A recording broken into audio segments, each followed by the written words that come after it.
E quando a gente fala em treinar sistema, é importante lembrar o seguinte: o que vem sendo discutido atualmente nos diversos tribunais para usar a inteligência artificial? A maior parte deles, a imensa parte deles, não é para gerar uma sentença com o ChatGPT, não é para gerar uma decisão de mérito que defira ou indefira provas com o ChatGPT. É para fazer ementa de processo, que é uma coisa simples, que toma muito tempo, que poderia ser revista pelo servidor se tiver um auxílio da inteligência artificial. E é para fazer relatório de processo, que é uma coisa que dá um trabalho danado, o servidor perde um tempão, atrasa o processo, e se a IA fizesse, poderia ter a revisão humana. Para que precisa do servidor ficar minutando sozinho, trata-se de ação ajuizada por fulano em face de fulano? As folhas tais têm petição inicial e anexo. As folhas tais têm contestação. As folhas tais foi indeferida a prova tal. Por que a máquina não pode fazer isso e o servidor só rever aquilo? Então, o uso que a gente vem pregando da inteligência artificial generativa no judiciário e que os tribunais vêm desenvolvendo não é para fazer sentença. Boa tarde Brasília. Um prazer estar aqui em mais um Expojude com vocês. Acho que é o meu terceiro ou quarto ano aqui. Nós vamos falar sobre, a Natasha vai falar sobre os projetos do STF relacionados à inteligência artificial e eu vou falar especificamente sobre o ChatGPT no Judiciário. Antes de falar sobre o ChatGPT, eu queria fazer duas perguntas, assim, naquele estilo fato ou fake, né, Natasha, que tem lá no STF, no TSE. É fato ou é fake com relação às fake news? A primeira é: a inteligência artificial é homogênea, é uma coisa só e pode ser regulada de forma uniforme. Isso é fato ou é fake? Quem acha que é fake? Levanta a mão aí.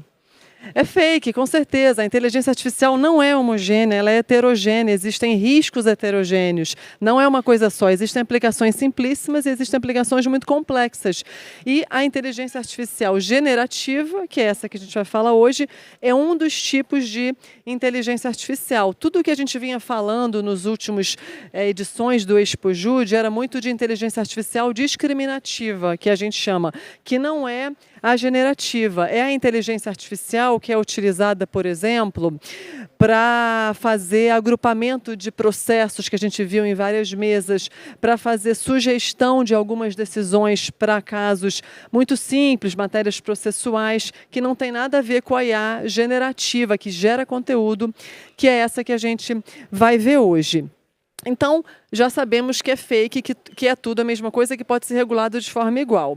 A segunda frase é: a inteligência artificial generativa surgiu com o ChatGPT, que foi em novembro de 2022. Será que foi a primeira vez que nós começamos a utilizar a inteligência artificial generativa?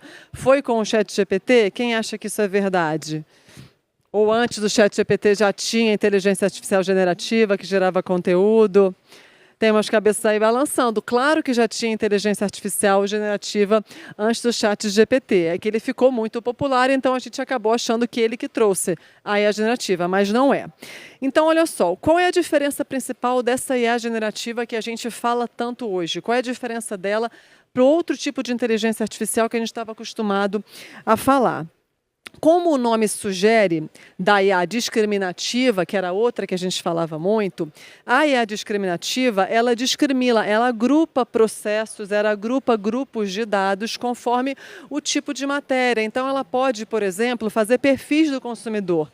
Ela agrupa aqueles consumidores que são mais consumistas, os que gostam mais de carros, que gostam mais de roupa, que gostam de roupa de marca, e ela vai agrupando esses consumidores. Isso é feito pela inteligência artificial discriminativa. Um outro exemplo de uso da inteligência artificial discriminativa que nós vemos o tempo todo são os sistemas que ajudam a prever resultados. Então, por exemplo, no próprio judiciário, nós temos sistemas de inteligência artificial que sugerem que existe ou não gratuidade de justiça. Ele é treinado com diversas decisões que concedem ou indeferem gratuidade de justiça. O sistema aprende um padrão dali, verifica quando deve ser concedida, quando a princípio deve ser negada a gratuidade de justiça, vê assim, tem várias decisões judiciais dizendo que a pessoa ganha até 3 salários mínimos, em razão disso deve ser concedida a gratuidade de justiça. A máquina aprende esse padrão e ela replica esse padrão. Isso é a inteligência artificial que nós estávamos acostumados, que é muito utilizada, que é a IA discriminativa. Seja então prevendo resultados como esse que eu falei para vocês, ajudando ou não a conceder gratuidade de justiça, e seja a inteligência artificial discriminativa também, que agrupa as classes de dados, agrupa, por exemplo, processos conforme os temas deles. O sistema Atos do STJ agrupa os processos conforme os temas. Pega todos os processos que tratam de PIS/COFINS, todos os que tratam de revisão de contrato, todos os que tratam de fiéis estudantil e vai agrupando. Até aí, nenhuma novidade, é o uso tradicional da inteligência artificial. O que é a IA generativa, que é essa que a gente vai falar hoje, tem de diferente com relação a essa que eu estava falando? Ela gera um conteúdo, gera uma imagem, gera um texto, gera um arquivo de áudio, gera até novos códigos-fonte. E como que ela ficou tão popular assim? Porque ela é a única que consegue interagir com o usuário. Então, se eu tenho um sistema de inteligência artificial lá no meu tribunal, eu não consigo interagir com aquele sistema. Eu simplesmente clico num botão que já está previamente programado e ele vai me dar o resultado lá previamente programado, sugerindo ou não gratuidade de justiça. Não tem muito o que eu possa fazer ali. Na IA generativa, eu consigo dizer exatamente para a máquina o que eu quero. Eu falo, escreva uma história em que a Natasha é um personagem principal, eu sou a coadjuvante e no final termino casada com 5 filhos, morando numa fazenda. Ele vai trazer a história para mim. Essa é a diferença da IA generativa. Ela gera um conteúdo de acordo com o pedido do usuário. Ela entende o que o usuário quer. E como que ela entende o que o usuário quer se a máquina só entende números? A máquina não entende palavras. Ela não fala português, ela não fala inglês, ela só entende números. Como que a máquina entende o que o usuário está pedindo? Porque existe uma tecnologia específica chamada PLN, Processamento de Linguagem Natural, que processa a nossa linguagem natural, falada, como agora, ou escrita, que é o que a gente faz no ChatGPT, traduz aquilo em números para a máquina consegue compreender o contexto do que está sendo discutido, e aí sim ela traz uma resposta. Então, quando o usuário se comunica com a máquina, ele está utilizando a linguagem dele, a linguagem natural, falada ou escrita. A máquina vai transformar aquilo por meio do processamento da linguagem natural em números, vai compreender o que o usuário está pedindo e vai trazer uma resposta. É por isso que esses modelos que utilizam IA generativa, como é o caso do ChatGPT, são chamados de modelos de linguagem de larga escala, ou em inglês, Large Language Model, porque eles utilizam a linguagem, basicamente. Eles se baseiam na nossa linguagem para eles conseguirem interagir e entregarem o resultado que a gente quer.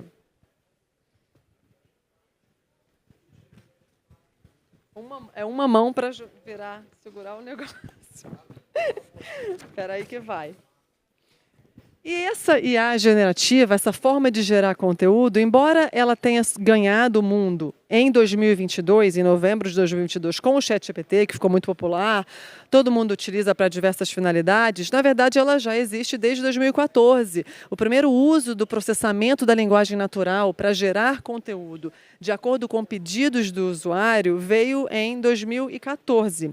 E aí, em 2017, a Google cria uma nova tecnologia, uma nova arquitetura de rede neural chamada de Transformer, que deu um avanço no processamento da linguagem natural e melhorou muito essa comunicação do usuário com a máquina, porque o que a gente faz é se comunicar com a máquina, conversar com a máquina. Então, em 2017, a Google trouxe uma nova arquitetura que é chamada de Transformer. Essa palavra é importante, a gente vai ver já por quê.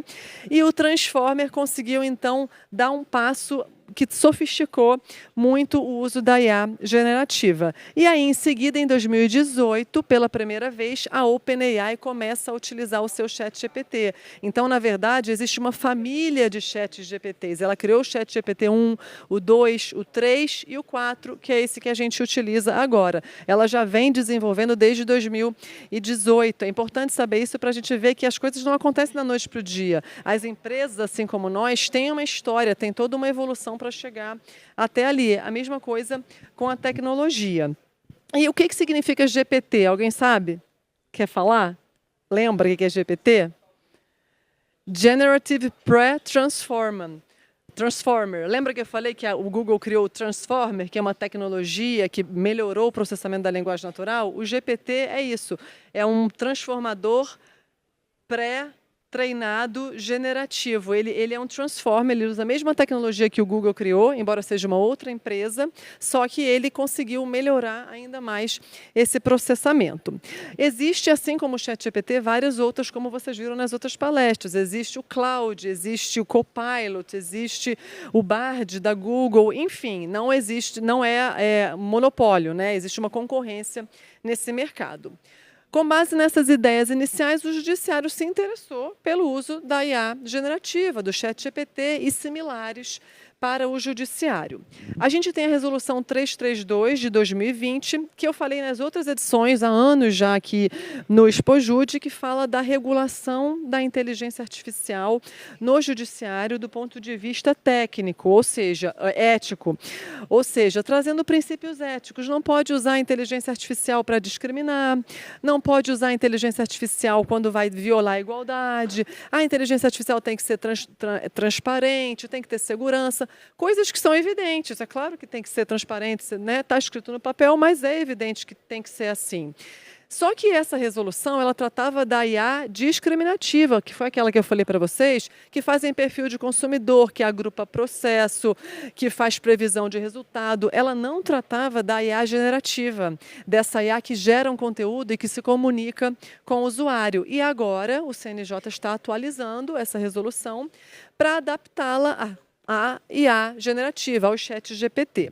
Eu destaquei alguns pontos da minuta de resolução. É um esboço de resolução que pode ser aprovado e pode ser modificado. Mas como existem audiências públicas, todo mundo pode participar, é bom que todo mundo saiba para, se quiser, se inscrever na audiência pública, né, dar a sua contribuição. Então, quais são, primeiro, os tipos de risco que essa minuta de resolução do CNJ, a resolução 332, fala com relação à IA generativa? Ela diz o seguinte, olha, o uso da inteligência artificial deve ser dividido conforme o risco. Existem usos que têm um risco muito alto e existem usos que têm um risco muito baixo. A IA generativa, pelo que eu entendi, foi considerada de baixo risco, porque diz assim, lá no artigo 7º, considera-se inteligência artificial de baixo risco a produção de textos de apoio para facilitar a confecção de atos judiciais, desde que haja supervisão humana daquele documento. Então, me pareceu que o CNJ considerou de baixo risco o uso da inteligência artificial generativa. No entanto, existe um outro inciso, um outro artigo dentro dessa mesma resolução que diz que a interpretação de fatos jurídicos pela IA generativa é considerada, a interpretação de fatos jurídicos em geral, não fala se é pela IA generativa, fala a interpretação de fatos jurídicos em geral, é considerada de alto risco. E aí, nessa parte, eu fiquei na dúvida. Se tivesse que aplicar essa resolução num processo judicial, por exemplo, eu não saberia como interpretar, porque muitas vezes a gente pode utilizar o ChatGPT ou similar dele para interpretar um fato, né, dentro de um processo. E aí seria uma aplicação de alto risco, que é muito mais rigorosa, com mais responsabilidades, né, mais rigor tratado na resolução, do que se fosse de baixo risco. Então, eu entendi a princípio que seria de baixo risco, mas existe dúvida se seria mesmo, porque existe alguma confusão com relação a alto risco. Não está definindo isso ainda, importante ser tratado melhor esse ponto da resolução. Então é bom que todo mundo fique ciente. Você acha que é de alto risco, você acha que é de baixo, você precisa, né, fundamentar o seu entendimento num sentido ou no outro. Com relação ao próprio uso do ChatGPT, será que essa resolução autoriza que magistrados e servidores usem o ChatGPT ou será que ela proíbe o uso? Eu acho que a essa altura, fechando o evento, não tem como a gente dizer que tem que proibir o uso. Como é que a gente vai frear a tecnologia no ponto que ela está? A gente usa o ChatGPT para redigir e-mail, para auxiliar a elaborar isso aqui, para ajudar a fazer receita de bolo, para milhares de coisas. Será que a gente consegue, falando verdadeiramente, realisticamente, proibir o uso num universo de 18 mil juízes e mais de talvez 50 mil servidores? Ainda que o servidor ou o juiz utilizasse a sua assinatura privada, será que a gente consegue proibir O que vai acontecer se a gente proibir é que muitas pessoas vão utilizar sem falar. Então, sendo realistas, é melhor regular e fazer um uso às claras do que a gente dizer que não pode, é proibido e acabou, porque as pessoas vão continuar utilizando, como já vem utilizando. Então, é melhor que haja orientações claras para o uso. Pelo menos é a minha opinião. E eu acho que a essa altura do evento, depois de vocês terem ouvido tanto uso de tecnologia, que não pode ser freada, que a tecnologia avança, ela não espera pelo direito, é difícil você ter uma conclusão em sentido contrário, mas é tudo muito novo, dá para todo mundo concluir tudo. Então, o que essa resolução fala sobre o ChatGPT? Eu estou falando do ChatGPT, mas de uma forma geral e a generativa, né? Outras marcas também. O que ela fala? Pode utilizar inteligência artificial generativa quando o tribunal disponibiliza o uso, seja porque ele próprio cria um sistema de IA generativa, seja porque ele faz um contrato, por exemplo, com a OpenAI. Existem tribunais que já têm um contrato com a OpenAI, e aí eles fornecem a base de dados do tribunal, dos diversos processos, para a OpenAI, com uma cláusula no contrato de que a OpenAI não vai utilizar aqueles dados para outros fins e depois vai eliminar aqueles dados findo o uso. Então, nesses casos que o tribunal disponibiliza um sistema próprio ou utilizando da OpenAI por meio de um contrato, é possível o uso pelos magistrados e servidores, desde que seja aquele sistema. Aí, nesse caso, o magistrado e o servidor não pode utilizar uma assinatura privada sua do ChatGPT, por exemplo. Com razão isso, né? Tem sentido. O tribunal já está disponibilizando, é muito mais seguro utilizar o do tribunal. A outra opção é, quando o tribunal não disponibiliza, aí sim um sistema do tribunal, um sistema em parceria com alguma empresa, aí nesse caso o magistrado ou servidor pode utilizar o seu sistema de IA generativa, o ChatGPT, com a sua assinatura privada, desde que o tribunal autorize também. Então não está prevendo um uso desregrado, ou o magistrado ou servidor usa o do tribunal, ou usa o privado, o próprio ChatGPT, com a autorização do tribunal. Então, essas são as duas formas que a gente tem de IA generativa hoje. Ou um sistema do próprio tribunal, ou em parceria com uma iniciativa privada, ou a própria pessoa utilizando a sua assinatura privada de uma IA generativa, como o Cloud ou o ChatGPT, mas com a autorização do tribunal. Então, quanto ao uso, é isso, não está proibindo o uso. Quais são as cautelas que essa resolução traz? Primeiro, não pode utilizar a IA generativa com autonomia. Ela sempre é complementar, auxiliar a atuação humana, que é o que a gente já espera que aconteça mesmo. E um ponto importante agora com relação aos dados de treinamento. Essa resolução fala o seguinte: as empresas que fornecem a IA generativa, por exemplo, o próprio ChatGPT, a OpenAI, que faz uma parceria com alguns tribunais para ver o treinamento com base naqueles diversos processos judiciais dos tribunais, elas podem utilizar aqueles dados somente para fins de treinamento. Depois que treinou o sistema, elas têm que eliminar aqueles dados, porque senão elas vão estar utilizando indevidamente os dados pessoais das partes, né, dos advogados que estão naquele processo. E aí ela fala o seguinte, um ponto que é importante: é vedado o uso de IA generativa para gerar conteúdo com base em processos judiciais em que haja dados sigilosos, ou seja, quando tem qualquer tipo de sigilo legal da parte, né? A parte pediu sigilo, não pode utilizar o seu processo que tem sigilo, não vai poder ser utilizado pelo ChatGPT, pela IA generativa. Então, se o seu processo, se você ajuizou um processo que tem algum tipo de sigilo legal, né, trata, por exemplo, de criança, né, ou de questões de família que tem sigilo, todos esses processos não vão poder ser utilizados pelo judiciário para treinar um sistema de ChatGPT. Então, se a gente tem um sistema que gera relatórios de processo, ou se a gente tem um sistema que faz ementa de processo, e o seu processo é de família, que tem necessariamente sigilo, no seu processo o magistrado não vai conseguir gerar um relatório ou não vai conseguir fazer uma ementa daquele processo, porque necessariamente os seus dados vão estar em sigilo, não vão poder ser utilizados por aquele sistema de IA generativa. Então, isso é uma cautela importante, porque se o processo está em sigilo, ninguém pode utilizar para nenhum outro fim, nem mesmo para fins da IA generativa. Agora, uma outra proibição que a resolução traz e que essa é preciso pensar com mais cuidado. A resolução fala o seguinte: se o seu processo trata de dados sensíveis, dados pessoais sensíveis, não é possível utilizar os dados daquele seu processo para treinar a IA generativa. O que significa isso? Dados de saúde, de processos de saúde, dados de processos previdenciários, eles têm laudos médicos, eles têm receitas médicas que têm o nome da parte, a patologia da pessoa. Todos esses dados, eles são dados pessoais sensíveis. Esses dados pessoais sensíveis, pela regra atual, se for aprovada, eles não vão poder ser utilizados para treinar o sistema de inteligência artificial generativa. Então, não vai poder utilizar a inteligência artificial generativa para gerar relatório ou para fazer emendas quando a gente tem processos de saúde ou processos previdenciários.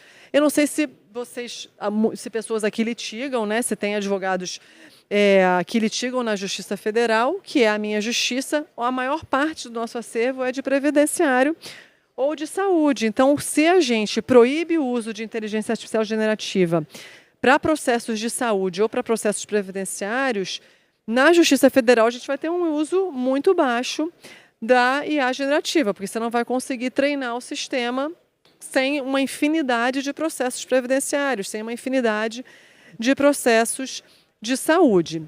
E quando a gente fala em treinar sistema, é importante lembrar o seguinte: o que vem sendo discutido atualmente nos diversos tribunais para usar a inteligência artificial? A maior parte deles, a imensa parte deles, não é para gerar uma sentença com o ChatGPT, não é para gerar uma decisão de mérito que defira ou indefira provas com o ChatGPT. É para fazer ementa de processo, que é uma coisa simples, que toma muito tempo e que poderia ser revista pelo servidor se tiver um auxílio da inteligência artificial.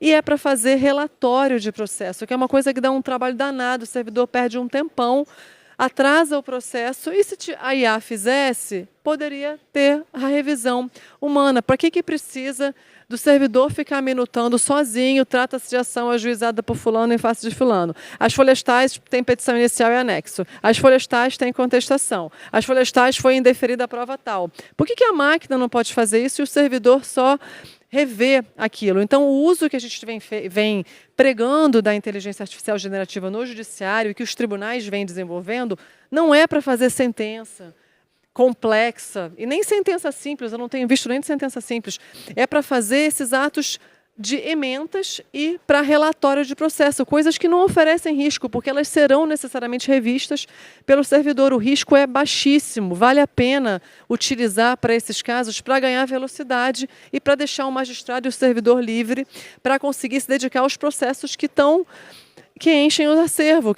para se dedicar ao mérito daquele processo. Então, quando a gente fala de proibir a no judiciário, não é para associar a sentença, porque não é essa a ideia atual. A ideia é para ementa e para relatórios. Eu sei que a gente assusta quando fala, né? Então quem vai fazer agora as sentenças é a IA generativa. Não é isso, até porque nós não temos tecnologia suficiente para isso. Ela não é tão eficiente a esse ponto de conseguir fazer essa substituição. Mas então, voltando à questão dos dados que são utilizados para o treinamento desses sistemas, quando alguém ajuiza um processo no judiciário, ela não precisa, com base na Lei Geral de Proteção de Dados, autorizar que o judiciário utilize os dados daquele processo. Se você é advogado e você ajuizou um processo, você não precisa pedir autorização para ninguém ou nem dar o seu consentimento para o judiciário utilizar os dados daquele processo. Você não marca lá: estou de acordo com o uso dos meus dados pessoais. Os seus dados pessoais serão entregues para o judiciário para utilizar para prestação jurisdicional, porque a lei, a LGPD, autoriza isso. Quando o judiciário pega esses dados pessoais seus, idade, CPF, todos os dados que estão ali, para utilizar para treinar um sistema de inteligência artificial, e a IA generativa, por exemplo, ele está dentro da prestação jurisdicional, então também não tem nada que viole a LGPD. E esse mesmo raciocínio se aplica para os dados pessoais sensíveis, ou seja, os dados pessoais, eles são considerados sensíveis quando eles envolvem as questões de raça, etnia, cor, religião, orientação sexual, tudo isso é dado pessoal sensível. Para esses dados pessoais sensíveis, a LGPD também não exige uma autorização específica da parte quando ela vai ajuizar aquele processo. Ela só diz que o dado tem que ser utilizado para a finalidade jurisdicional. Então, treinar um sistema de IA generativa que possa ajudar em processos previdenciários, que possa ajudar em processos de medicamento, processos de saúde, utilizando esses dados pessoais sensíveis, a princípio também está dentro da LGPD. Não estaria violando a LGPD só porque tem dados pessoais sensíveis, porque é tudo para a finalidade jurisdicional. E, por fim, nesses 2 minutinhos finais, eu gostaria de dizer o seguinte: existem, a gente sabe, as chamadas alucinações. O que é a alucinação? Quando o sistema de inteligência artificial generativa gera um conteúdo que é irreal. Por isso o nome é alucinação. Esse nome vem da psicologia. Um paciente que alucina na psicologia é um paciente que vê alguma coisa e que acha que ela é real, quando na verdade ela é irreal, ele tem uma alucinação. É da psicologia que é importado esse nome, né, emprestado esse nome para a inteligência artificial, e a IA alucina quando ela gera um conteúdo que é incorreto, que é infiel aos dados para treinamento, que é inadequado. Então, a gente sabe aqueles exemplos, todo mundo já viu, de jurisprudência que foi inventada pelo ChatGPT. Já teve situações no Brasil, já teve situações nos Estados Unidos, e é de fato algo muito perigoso. A gente não pode pedir procure jurisprudência no ChatGPT, porque existe grande chance de ele inventar. Porque você deu um comando, ele está treinado para responder aquele comando, se ele não souber, ele vai responder inventando. Então é muito perigoso, de fato, você pedir dar esse tipo de comando para esses sistemas.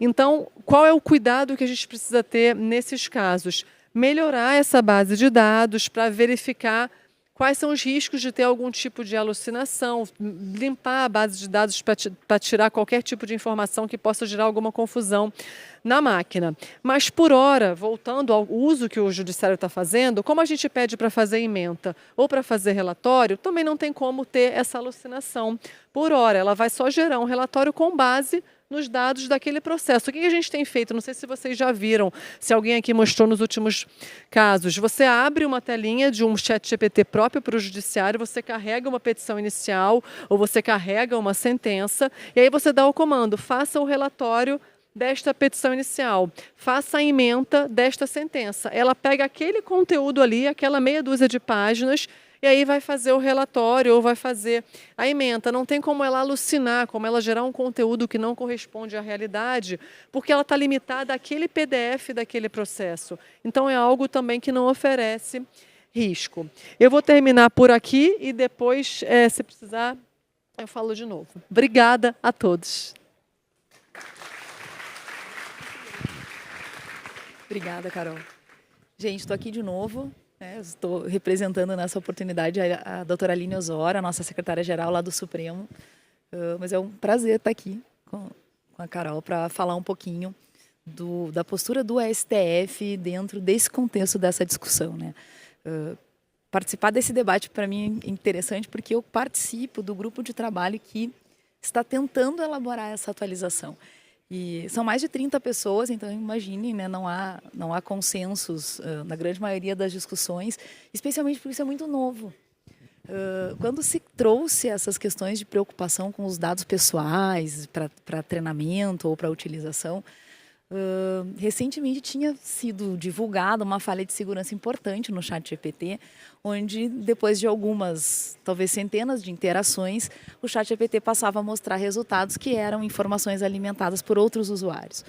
Quando isso aconteceu, rapidamente a OpenAI corrigiu essa falha. Isso não está mais hoje, né, no produto, mas se criou aquele receio do que é novo, de que então isso pode acontecer e, portanto, seria o caso de evitar.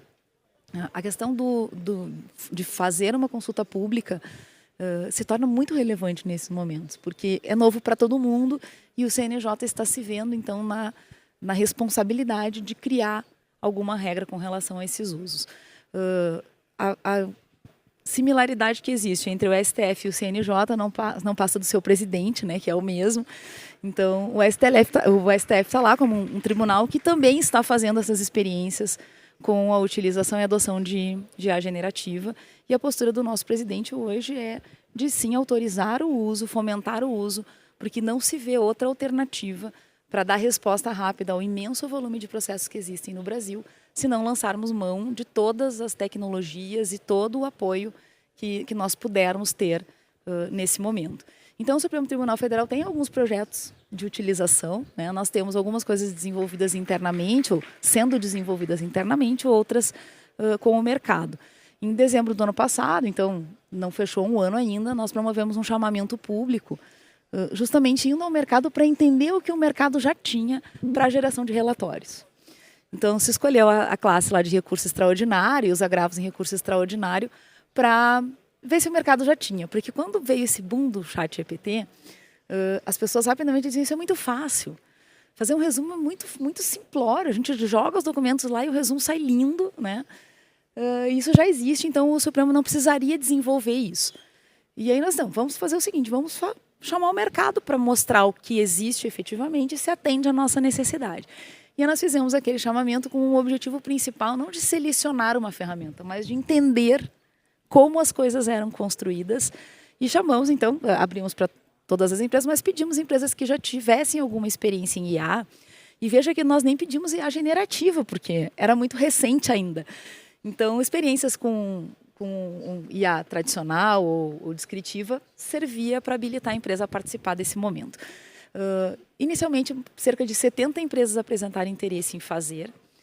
Quando começamos a fazer as reuniões com elas, explicando que o que nós queríamos não era um resumo, era um relatório para os recursos dessas duas classes que chegassem ao Supremo, e demos algumas regras sobre como isso deveria se dar. Dessas empresas sobraram apenas 28, salvo engano, que então ao final do período apresentaram no STF o resultado obtido. Foi bem interessante, o próprio ministro Barroso. Nós demos uma massa de dados para eles, né? Selecionamos cerca de 300 processos já julgados, não sigilosos, enfim, menos sensíveis. E eles prepararam, então, os seus sistemas para gerar os relatórios para esse grupo. Vejam que o relatório não era gerado em tempo real, então houve uma interação dentro dessa programação para que o relatório fosse apresentado, então, o mais próximo possível do que é um relatório presente naqueles processos. Na oportunidade, a gente selecionou, obviamente, para fazer uma avaliação presencial, alguns processos que eram de relatoria do ministro Luiz Roberto Barroso, porque ele conhecia os temas, né? E aí nós começamos a passar nesses estandes e ele rapidamente via, esse processo, não, mas isso aqui não está muito adequado, isso aqui não é exatamente o que tinha ali. Então, de imediato já se percebeu que o mercado não tinha uma coisa pronta para atender o Supremo dentro dessa demanda de relatório, que, volto a dizer, não é um resumo. O relatório ele é um documento orientado que precisa responder algumas perguntas, né? E isso não existia. Eu digo a vocês que não existe hoje algo muito elaborado com relação a isso, pelo menos para essas classes do Supremo. Fim dessa etapa, a gente selecionou algumas empresas que apresentaram os melhores resultados. E aí vejam que o melhor resultado não era propriamente tecnológico, porque o resultado que a gente aguardava e aguarda com isso é um resultado jurídico. Eu quero que a ferramenta me resolva a questão do relatório e me traga uma minuta inicial em que o servidor, que atua nessa área de admissibilidade, no caso, pudesse rapidamente conferir e revisar. Então, isso não existe. A gente escolheu algumas dessas empresas que se prontificaram a evoluir com esse projeto para tentar chegar num resultado melhor. E aí nós passamos a trabalhar com essas empresas, algumas até estão aqui no ExpoJude, tentando chegar nesse modelo. E aí a gente teve o primeiro aprendizado sobre isso no STF, que é preciso que as pessoas que desenvolvem esse trabalho todos os dias trabalhem muito próximas da equipe de programação dessas ferramentas, porque é preciso trazer aquele ajuste mais fino, inclusive de dizer quais são as palavras que as ferramentas precisam usar, quais são as palavras que elas precisam evitar, de que maneira responder aquelas perguntas para trazer um texto mais aprimorado. Então, nós trabalhamos com essas empresas durante esse período. Agora, ao final, temos 2 empresas que apresentaram um resultado razoável, e aí eu já começo a dizer que não foram as empresas que apresentaram o resultado, porque o trabalho foi feito de maneira colaborativa. As equipes de negócio do tribunal participaram disso e as empresas trouxeram seu arcabouço tecnológico, e a equipe da STI, lá da área de inteligência artificial, participou muito próximo desse desenvolvimento. A avaliação das empresas que chegaram, então, que não é uma segunda fase do chamamento, o chamamento se encerrou com aquelas apresentações. Foi feita com base em 4 critérios que foram adotados pelas equipes de negócio, né, pelos assessores do gabinete. Para cada uma das perguntas que nós precisávamos que fossem respondidas, nós perguntamos a eles se a ferramenta respondeu adequadamente, se ela respondeu parcialmente, se ela respondeu com erro ou se ela não respondeu. Responder com erro era o pior caso. Era melhor não responder do que trazer uma alucinação. E com a análise de todos os casos, nós selecionamos ali as 6 empresas que tiveram a melhor performance jurídica, então, para fazer esse momento. Isso está se encerrando agora até o mês de dezembro. Nós vamos colocar em produção dentro do STF essa ferramenta para passar a fazer relatórios, então, com IA generativo. Quero dizer com isso que o Supremo até agora não utiliza de maneira institucional, digamos assim, IA generativa dentro dos seus processos. Mas é evidente que nós sabemos que o uso de ChatGPT ou de Bard ou de outras ferramentas comerciais e disponíveis aos usuários estão sendo usadas. Então, a preocupação do STF nesse momento é criar essa consciência. Isso é muito presente em quem trabalha nos gabinetes dos ministros, do cuidado que há de se ter ao entregar dados para essas ferramentas em contas muitas vezes públicas, algumas vezes as pessoas sequer pagam as licenças, para cuidar, para não encaminhar dados mais sensíveis, porque, enfim, há ainda pouca compreensão do que essas empresas fazem, né? A maior preocupação que nós temos hoje é com relação à retenção dos dados.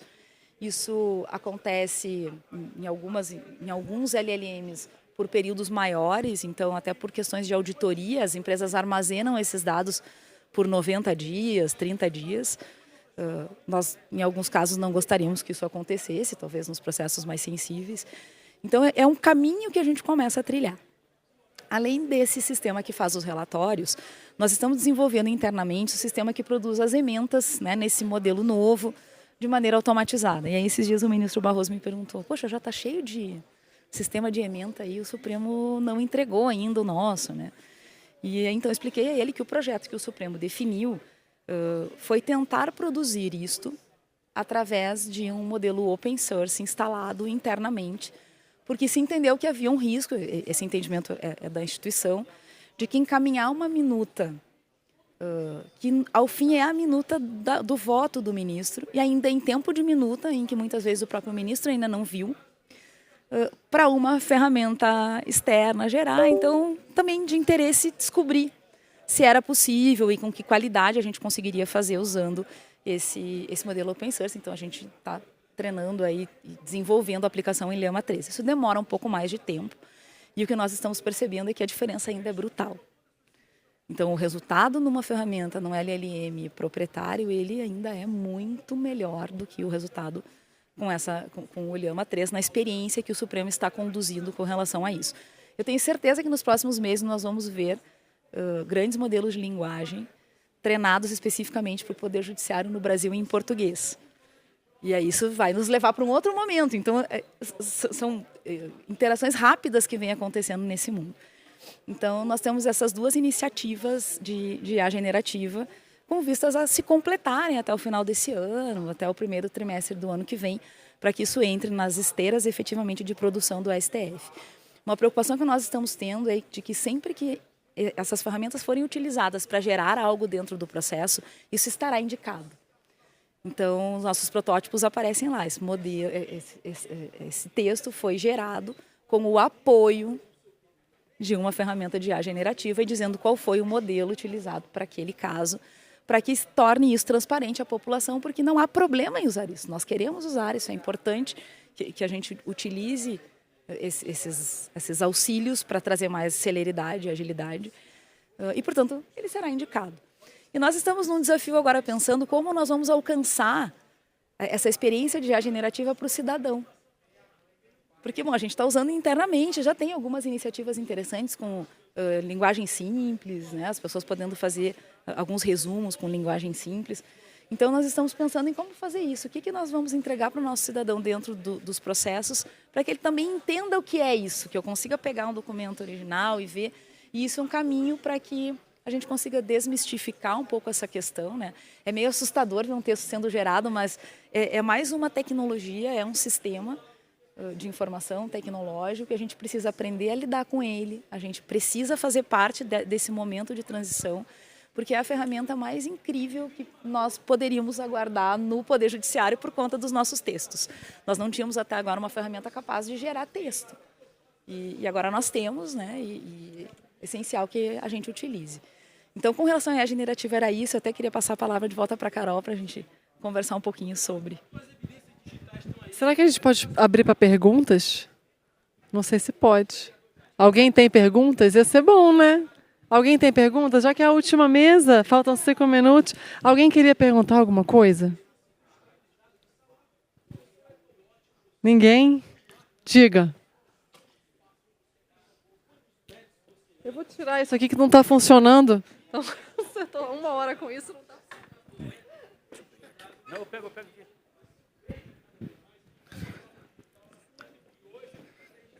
Para você ouvir, eu acho que vai precisar, não? Tá, depois você replica, eu acho que todos me ouvem então, né? Tá, eu sou promotor de justiça no Espírito Santo e estou no doutorado escrevendo sobre o uso da inteligência artificial e análise preditiva de crimes. Eu queria saber qual é o seu posicionamento sobre isso, se existe algum estudo nessa área, alguma implementação no judiciário para esse nível. Isso leva muito àquele filme do Minority Report, né, Tom Cruise. É mais ou menos isso, e com os direitos fundamentais. É lógico que estou fazendo essa análise.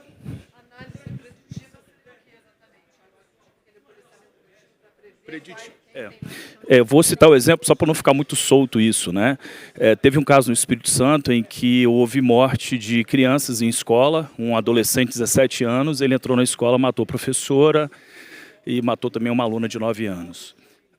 Nos Estados Unidos já tinham identificado essa pessoa, o Meta identificou no Facebook que esse adolescente já tinha essas características. Então, isso foi avisado ao FBI e, infelizmente, não chegou a tempo no Brasil essa informação para a gente tomar alguma atitude. Minha preocupação é essa, porque hoje a gente não pode fazer nada. A gente vai receber essa informação e então eu queria ver uma solução para a gente identificar isso e que tenha alguma solução, algum acompanhamento, seria para isso.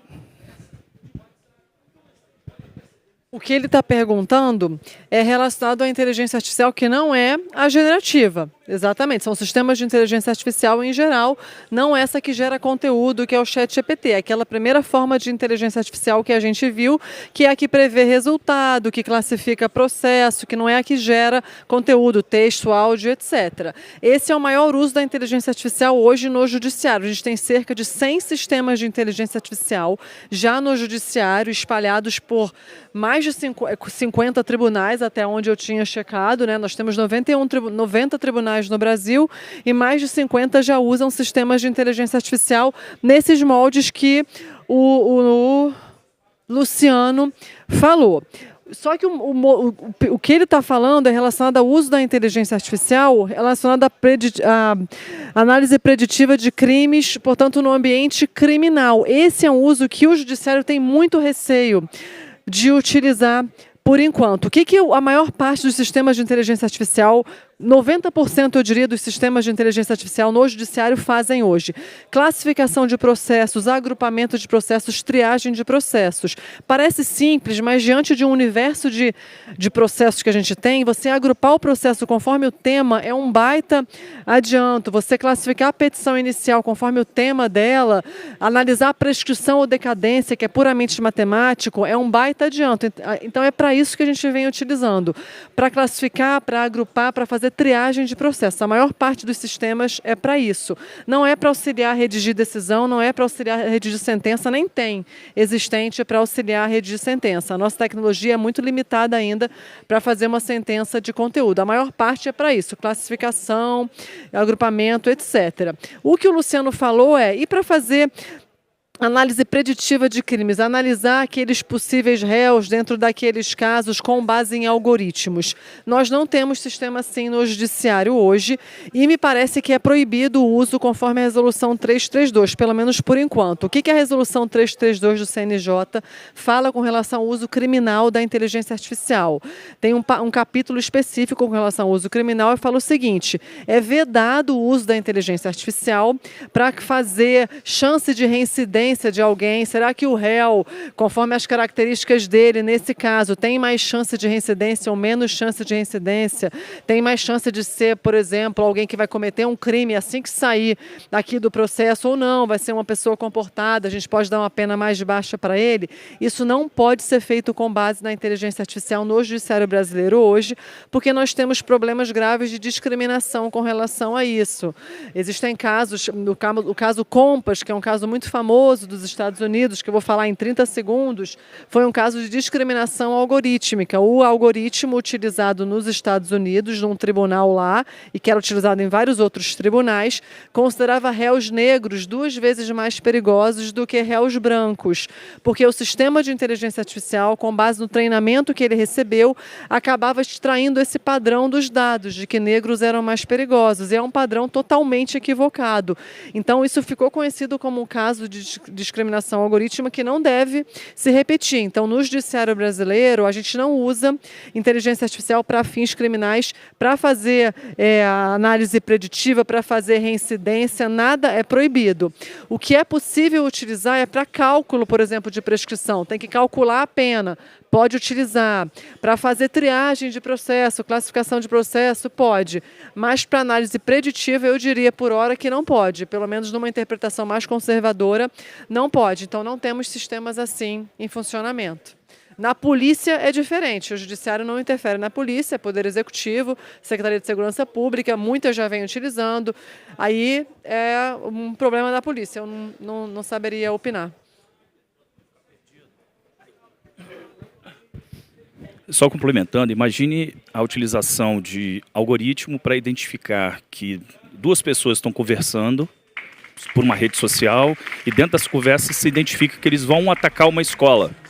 Então aí você tem o direito à intimidade por um lado e o direito à vida do outro. Então o estudo ele é um pouco nesse sentido. Acho importante para fins de segurança, né?